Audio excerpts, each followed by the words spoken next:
Hi all, welcome to Go Learners. നമ്മുടെ module 1 of graph theory start ചെയ്തു. അപ്പോൾ നമ്മുടെ ഫസ്റ്റ് പോർഷൻ നമ്മുടെ ഗ്രാഫ് എന്താണ് എന്നുള്ളൊരു ഇൻട്രൊഡക്ഷൻ നമ്മൾ നോക്കി. ഈ ഒരു സെക്ഷനിൽ നമ്മൾ നോക്കാൻ പോകുന്നത് ആപ്ലിക്കേഷൻ ഓഫ് ഗ്രാഫ് ആണ്. നമുക്ക് ഗ്രാഫ് എവിടെയൊക്കെ അപ്ലൈ ചെയ്യാം. ഇപ്പൊ ഇവിടെ കോനിസ്ബർഗ് ബ്രിഡ്ജ് പ്രോബ്ലം ഇത് നിങ്ങൾക്ക് എക്സാമിന് ചോദിച്ചിട്ടുള്ള ഒരു ഇമ്പോർട്ടന്റ് ആയിട്ടുള്ള ഒരു പ്രോബ്ലം ആണ്. ഓക്കെ, ഈ ഒരു പ്രോബ്ലത്തിൽ എങ്ങനെ നമ്മൾ ഗ്രാഫ് തിയറി അപ്ലൈ ചെയ്യുന്നു എന്നുള്ളത്, ഗ്രാഫ്സ് എങ്ങനെ അപ്ലൈ ചെയ്യുന്നു, എന്താണ് ഈ പ്രോബ്ലം. നമുക്ക് രണ്ട് ഐലൻഡുകൾ ഉണ്ട്, 2 ഐലൻഡ് സി ആൻഡ് ഡി. കണ്ടോ, ഈ ഒരു ഫിഗറിൽ നമുക്ക് രണ്ട് ഐലൻഡുകൾ ഉണ്ട്. ഇതിനെ കണക്ട് ചെയ്യുന്നത് connected to each other and to the banks of A and B with 7 bridges as shown in the figure. അതായത് ഈ സി ആൻഡ് ഡി എന്ന് പറയുന്ന ഈ രണ്ട് ഐലൻഡുകളെ കണക്ട് ചെയ്യുന്നത് ഈ A and B, A B എന്ന് പറയുന്ന അതായത് ഈ 7 ബ്രിഡ്ജുകൾ വെച്ചിട്ടാണ് നമ്മൾ ഈ രണ്ട് ഐലൻഡുകൾ കണക്ട് ചെയ്യുന്നത്. സി ഡി എന്ന് പറയുന്ന രണ്ട് ഐലൻഡുകൾ കണക്ട് ചെയ്യുന്നത്. ഇപ്പോ the problem was to start any land areas. അതായത് ഇപ്പൊ നമ്മൾ ഇവിടുന്ന് ഏതെങ്കിലും ഒരു ലാൻഡ് ഏരിയയിൽ, അതായത് ഇപ്പൊ എ ലാൻഡ് ആണ്, ബി ലാൻഡ് ആണ്, സി ലാൻഡ് ആണ്, ഡി ലാൻഡ് ആണ്. ഓക്കെ, അപ്പൊ നമ്മൾ ഇപ്പൊ എന്ന് നമ്മൾ സ്റ്റാർട്ട് ചെയ്താൽ നമ്മൾ ഈ 7 ബ്രിഡ്ജിലൂടെയും പോയിട്ട് വീണ്ടും തിരിച്ച് എയിൽ തന്നെ എത്തണം. ഇപ്പൊ നമ്മൾ സിയില സ്റ്റാർട്ട് ചെയ്യുന്നെങ്കിൽ ഈ 7 ബ്രിഡ്ജും നമ്മൾ കവർ ചെയ്തിട്ട് വീണ്ടും സിയിൽ തന്നെ എത്തണം. ബിയിലാണെങ്കിൽ ബിന്ന് സ്റ്റാർട്ട് ചെയ്തിട്ട് 7 ബ്രിഡ്ജും കവർ ചെയ്തിട്ട് വീണ്ടും ബിയിലെത്തെ എത്തണം. ഇതാണ് നമ്മുടെ പ്രോബ്ലം.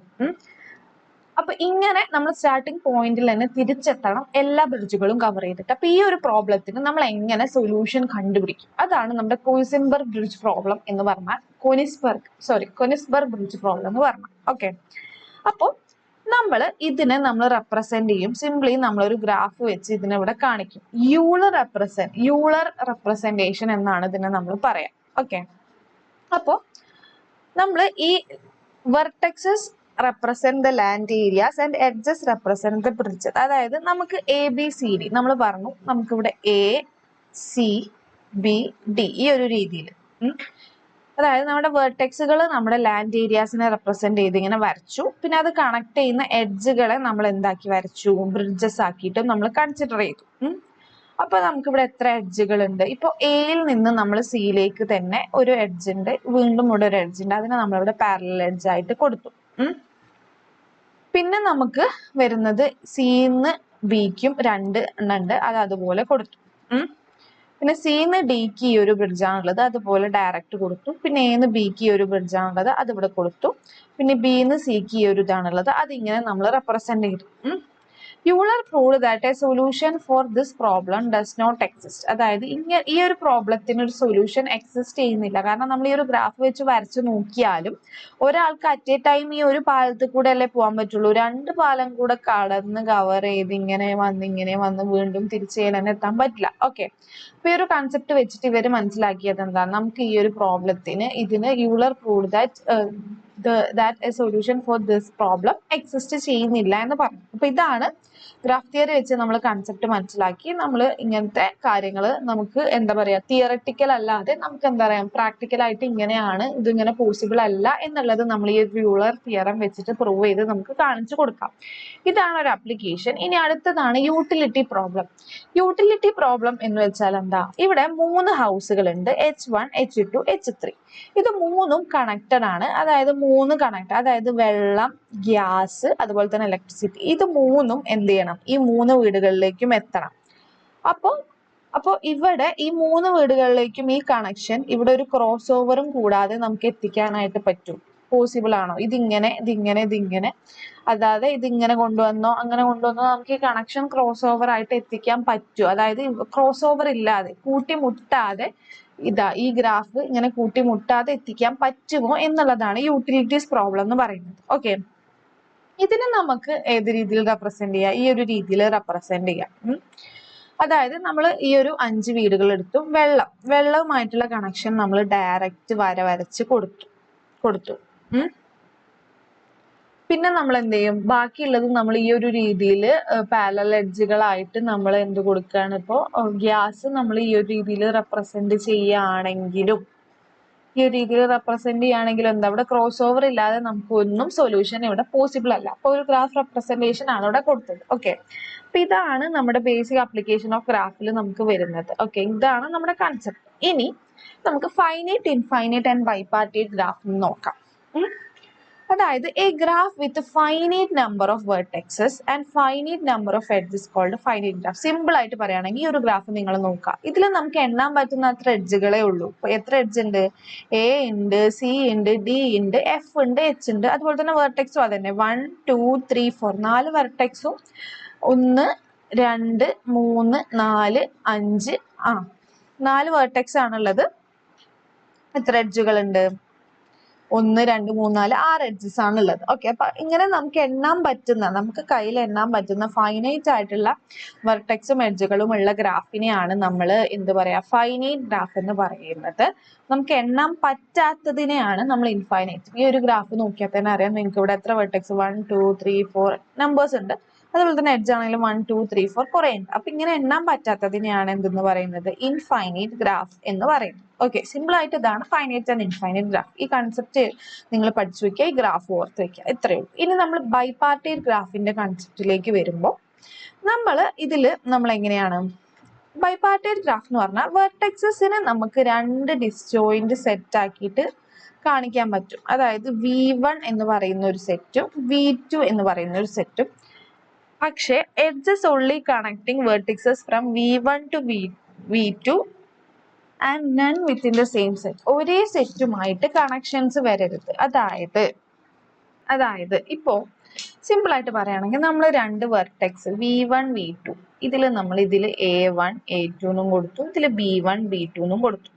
നമുക്ക് A1നെ B1 കണക്ട് ചെയ്യാം, A1നെ B2 ആയിട്ട് കണക്ട് ചെയ്യാം, ഇതിനെ ഇങ്ങനെ കണക്ട് ചെയ്യാം. ഓക്കെ, പക്ഷേ നമ്മൾ എന്ത് ചെയ്യാൻ പറ്റില്ല, A1ലുള്ളത് A2, അതായത് ഇങ്ങനത്തെ കണക്ഷൻ അത് പോസിബിൾ അല്ല. അതാണ് ബൈപാർട്ടൈറ്റ് ഗ്രാഫ് എന്ന് പറഞ്ഞാൽ.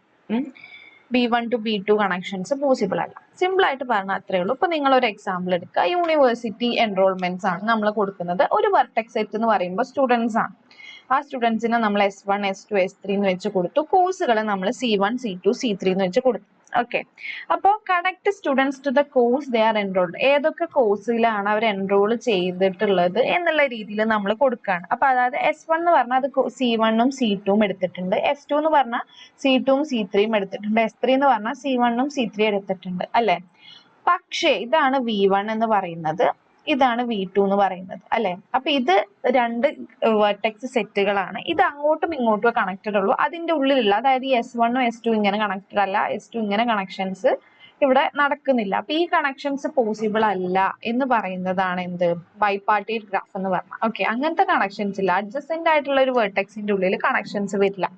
അതാണ് സിമ്പിൾ ആയിട്ട് പറഞ്ഞാൽ ബൈപാർട്ടൈറ്റ് ഗ്രാഫ് എന്ന് വെച്ചാൽ. ഓക്കെ, ഇനി incidence, degree of isolated vertex, incidence എന്താ, ഡിഗ്രി എന്താ, ഐസൊലേറ്റഡ് വെർട്ടെക്സ് എന്താ, ഈ കൺസെപ്റ്റുകളാണ് ഇനി നമ്മൾ നോക്കാൻ പോകുന്നത്. ഇൻസിഡൻസ് എന്ന് വെച്ചാൽ ഇപ്പൊ ഒരു വെർട്ടെക്സ്, ഇപ്പൊ നിങ്ങൾ എടുക്കുക ഒരു വെർട്ടെക്സ് V1, ഇങ്ങനെ ഒരു വെർട്ടെക്സ് ആണ് V1 എന്ന് വിചാരിച്ചു, E1 E2. അപ്പോ ഇവിടെ V1 കണക്ട് ചെയ്തിട്ടാണ് ഈ E1 E2 ഉള്ളത് അല്ലെ.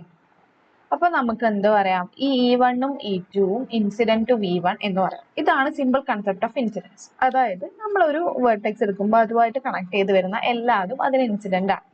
ഇപ്പോൾ 2 non parallel edges R said to be adjacent if they are incident to a common vertex. അതായത് ഇത് നോൺ പാരലൽ ആയിട്ടുള്ള എഡ്ജുകളല്ലേ, അതെ അല്ലെ. അപ്പൊ ഇത് എന്താന്ന് പറയാം, നമുക്ക് അഡ്ജസന്റ് ആണെന്ന് പറയാം. എങ്ങനെ, ഇത് കണക്ട് ചെയ്യുന്ന V1നോടാണ്, അതുകൊണ്ട് ഇത് രണ്ടും അഡ്ജസന്റ് ആയിട്ടുള്ള എന്താണ്, എഡ്ജുകളാണ് എന്ന് നമുക്ക് പറയാം. ഇപ്പൊ നിങ്ങൾ ഈ ഒരു എക്സാമ്പിൾ എടുക്കുക. നമ്മൾ നേരത്തെ ഫിഗർ ആണ് നമ്മളിവിടെ കൊടുത്തിട്ടുള്ളത്. ഈ ഒരു എക്സാമ്പിളിൽ നമ്മൾ V1 എടുക്കുമ്പോൾ E5 E4 E3 എന്താണ്, V1നോട് ഇൻസിഡന്റ് ആണ് അല്ലെ. അതായത് പാരലൽ എഡ്ജസ് അല്ല ഇത് രണ്ടും, പക്ഷെ പാരലൽ എഡ്ജസും എന്താ V1നോട് കണക്റ്റഡ് ആണ്. ഇനി ഇതിൽ തന്നെ നമ്മൾ V2 നിങ്ങൾ എടുക്കുക. V2 നിങ്ങൾ എടുക്കുമ്പോൾ നിങ്ങൾക്ക് എന്ത് മനസ്സിലാവും, V2 കണക്ട് ചെയ്തിട്ട് E1 ഉണ്ട്, E3 ഉണ്ട്, E2 ഉണ്ട്. അപ്പൊ ഇത് ഈ മൂന്നും എന്താണ്, V2 ഇൻസിഡന്റ് ആണെന്ന് നമുക്ക് പറയാം. പിന്നെ നമുക്ക് വരുന്നത് എന്താണ്, വെർട്ടെക്സ് 3 ആണെങ്കിൽ E4 E5 E6 കണക്റ്റഡ് ആണെന്ന് നമുക്ക് പറയാം. അതാണ് ഇവിടെ കൊടുത്തിട്ടുള്ളത്. പിന്നെ വെർട്ടെക്സ് 4 ആണെങ്കിൽ E2 E6 E7 കണക്റ്റഡ് ആണെന്ന് നമുക്ക് പറയാം. അതാണ് ഇവിടെ കൊടുത്തിട്ടുള്ളത്. പിന്നെ വെർട്ടെക്സ് 5നോട് കണക്ട് ചെയ്തിട്ട് ആകെ E7 മാത്രമേ ഉള്ളൂ. അതുകൊണ്ട് നമ്മൾ E7 incident on vertex V5 എന്ന് മാത്രം കൊടുത്തിട്ടുണ്ട്. അപ്പൊ ഈ ഒരു രീതിയിലാണ് ഇൻസിഡൻസ് എന്ന് പറയുന്നത്. ഇനി ഡിഗ്രി എന്ന് പറഞ്ഞാൽ എന്താ, നമ്പർ ഓഫ് എഡ്ജസ് ഇൻസിഡന്റ്. ഇതാ, അതായത് ഈ V1നോട് കണക്ട് ചെയ്തിട്ട് എത്ര എഡ്ജുകൾ വരുന്നുണ്ട്. ഇപ്പൊ നമുക്ക് സെൽഫ് ലൂപ്പ് വരുന്നുണ്ടെങ്കിൽ ഓക്കെ എത്ര എഡ്ജുകൾ വരുന്നുണ്ട് അതാണ് ഡിഗ്രി. ഇപ്പൊ ഇവിടെ V2നോട് കണക്ട് ചെയ്തിട്ട് ഈ ഒരു സെൽഫ് ലൂപ്പ് വരുന്നുണ്ടെങ്കിൽ സെൽഫ് ലൂപ്പിനെ നമ്മൾ 2 ആയിട്ടാണ് കൺസിഡർ ചെയ്യേണ്ടത്. 2 ആയിട്ട് നമ്മൾ എടുക്കണം. ഓക്കെ, അപ്പൊ അതിനെയാണ് നമ്മൾ ഡിഗ്രി അല്ലെങ്കിൽ വാലൻസി ഓഫ് വെർട്ടെക്സ് എന്ന് പറയുന്നത്. ഇപ്പൊ ഇവിടെ ഈ V1ന്റെ വാലൻസി എന്താ നിങ്ങളൊന്ന് നോക്ക്. V1ഉമായിട്ട് ഇൻസിഡന്റ് ആയിട്ട് എത്ര എഡ്ജുകൾ ഉണ്ട്? E3 E4 E5. അപ്പൊ V1ന്റെ വാലൻസി എന്ന് പറയുന്നത് 3 ആണ്. അതായത് അതിന്റെ ഡിഗ്രി. പിന്നെ നമ്മൾ V2 എടുക്കുക. V2 എടുക്കുമ്പോൾ എന്താ സെൽഫ് ലൂപ്പിനെ നമ്മൾ 2 ആയിട്ട് എടുക്കണം എന്ന് പറഞ്ഞു. അപ്പൊ 2 ഇതിന്ന് വരുന്നത് 1 അപ്പോഴും എത്രയാ? അപ്പോഴും ഇവിടെ എന്താ ഉള്ളത്? 1 2 3 4. V2ന്റെ വാലൻസി എന്ന് പറയുന്നത് 4 ആണ്. അതാണ് ഇവിടെ കൊടുത്തിട്ടുള്ളത്. ഇനി നിങ്ങൾ അടുത്ത വെർട്ടെക്സ് നിങ്ങൾ തന്നെ എടുക്കുക. അതായത് V3 നമ്മൾ എടുത്താൽ എന്താ? E4ഉം E5ഉം E6ഉം. V3ക്കും 3 ആണുള്ളത്. പിന്നെ V4 എടുക്കുകയാണെങ്കിൽ E2 E6 E7 അതിനും 3 ആണുള്ളത്. പിന്നെ V5 എടുക്കുകയാണെങ്കിൽ അതിനൊന്ന് മാത്രമേ ഉള്ളൂ. അപ്പൊ അതിന്റെ ഡിഗ്രി എന്ന് പറയുന്നത് 1 ആണ്. ഓക്കെ, ഈ ഒരു രീതിയിലാണ് നമ്മൾ ഡിഗ്രി അല്ലെങ്കിൽ വാലൻസി ഓഫ് വെർട്ടെക്സ് നമ്മൾ കണ്ടുപിടിക്കുന്നത്. ഓക്കെ, അപ്പൊ ഇത്രയും കാര്യങ്ങളാണ് ഇൻസിഡൻസ് ഡിഗ്രി എന്ന് പറയുമ്പോൾ നിങ്ങൾക്ക് പഠിക്കാനുള്ളത്. ഇനി നമുക്ക് കുറച്ച് തിയറംസ് ഇമ്പോർട്ടന്റ് ആയിട്ടുള്ളത് നോക്കാനുണ്ട്. അത് നമുക്ക് അടുത്ത സെക്ഷനിൽ നോക്കാം. അപ്പൊ ഇത്രയും കാര്യങ്ങൾ നിങ്ങളൊന്ന് നോട്ട് ചെയ്ത് ഒന്ന് പഠിച്ചൊന്ന് മനസ്സിലാക്കി വെക്കുക. ഓക്കെ, അപ്പോൾ താങ്ക് യു.